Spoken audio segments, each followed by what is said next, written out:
Hello and welcome to a very special episode of Noshing with Nashies. This is a viewer request. Today we're going to make guacamole, and for that we will need avocados, a red onion, a white onion, or a yellow onion is just fine as well. We'll need some garlic, some tomatoes, a jalapeno, a lime, cilantro, and some salt, and my special ingredient is this Vegeta. Alright, see you in the next part. There's a trick to seeing if your avocados are ripe. You take the stem piece here and pull it off, and if it's that lovely beautiful green right there, that's when you know you have a nice ripe avocado. You can also squish it a little bit. You don't want it to squish in too hard, but just to be a bit pliable. Alright, here I have gone ahead and chopped everything up. We have 3 tablespoons or a little bit more of cilantro. I have about 3 to 4 cloves of garlic. I have half a jalapeno because I don't want it too spicy.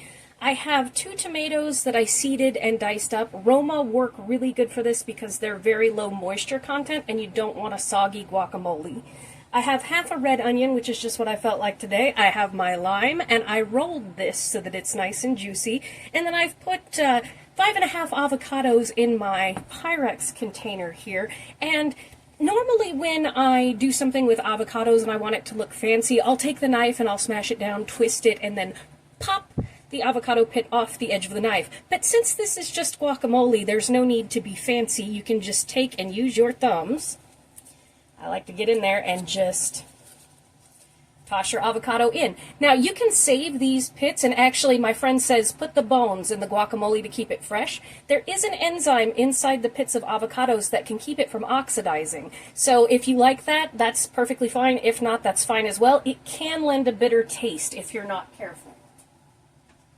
But yes, putting the bones in guacamole is good. So here is what I'm going to do. Again, I don't like to be fancy with my guacamole. You can use a fork to smash it, but I just put on gloves and I go right into my avocados and just kind of squish them like this.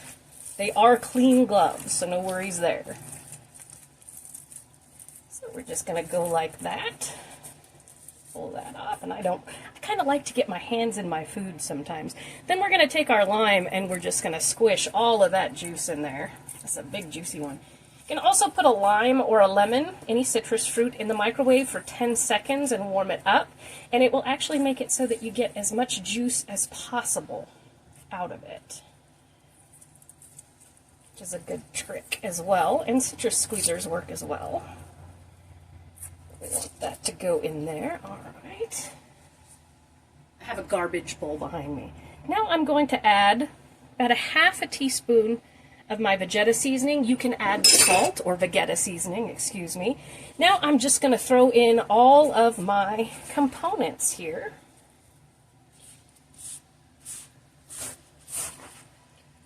We're going to do that. Ooh, it smells lovely.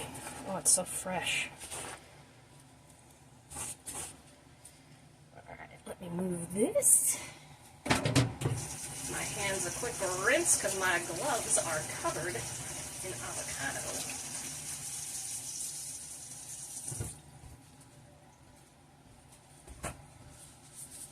And where did my fork go? There you are, my dear. Alright. Then we're just going to take all of our ingredients and mix them together.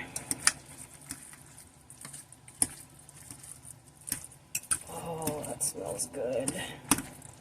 Now you want to let this kind of marinate and come together in the fridge for at least an hour for the flavor to develop. You want everything to mesh together, and you can squish out any big pieces. And again, taste it after about an hour if it needs more salt. If there's something else you'd like to put in there like chili powder, that's great too. It's up to you. This is a very simple but very good guacamole recipe.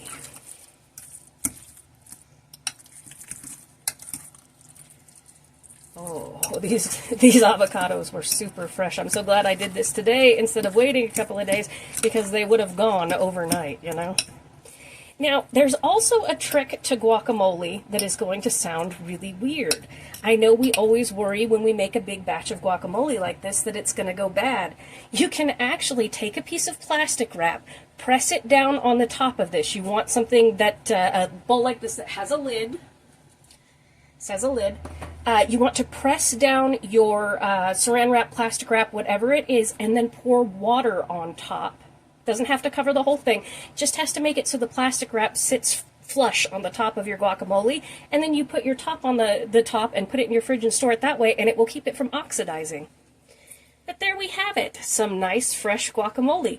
Thank you so much for joining me for this very quick episode of Noshing with Nashies. If you have enjoyed, please like, comment, share, and subscribe, and I will see you in the next one.